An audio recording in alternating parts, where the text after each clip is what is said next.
Attention! Imagine a repeat of February 24th, 2022, but this time Russia attacks a NATO country. This is not just fear-mongering. Thousands of Russian soldiers are stationed at the Polish border, and the capital, Warsaw, could be reached in just 11 to 12 hours. Since the summer of 2025, Russia has increased inspections of Poland's combat readiness.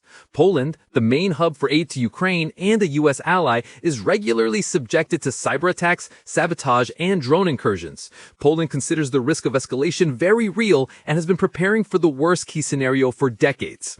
Why has Poland become the Kremlin's main target?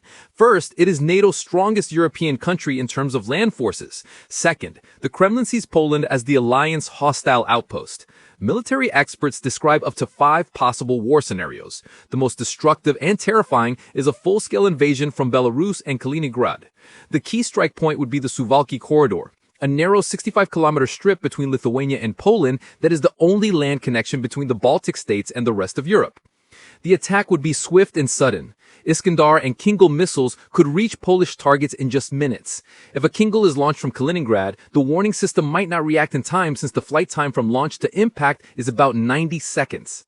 However, a gray aggression or hybrid war scenario is more likely. This would include sabotage, arson, and cyber attacks. On the night of September 10, 2025, at least 19 Russian drones violated Polish airspace, an act of aggression.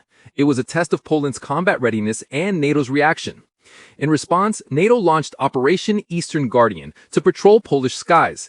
At the same time, the alliance fears that Russia could go further. Poland is a very well-prepared opponent. The country spends 5% of its GDP on defense. The Polish army is the largest in the EU, with over 200,000 soldiers. Warsaw is actively rearming, purchasing more than 1,300 modern tanks and missile systems. The fighting spirit of Poles is fueled by the motto, 1939 will never happen again.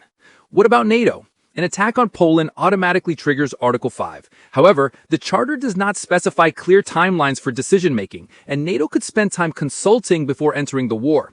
The US and the UK are ready to react quickly, but within the alliance there are also leaders sympathetic to Putin. The greatest vulnerability of Poland and NATO right now is their lack of preparedness for massive drone attacks. Europe's air defense systems simply cannot handle swarms of 300 to 500 drones, as is already happening in Ukraine. Conclusion. A full-scale invasion remains unlikely for now, as Russia is drained by the war in Ukraine. But the probability is not zero. According to military estimates, Russia could rebuild its strength for a strike on NATO countries by 2029.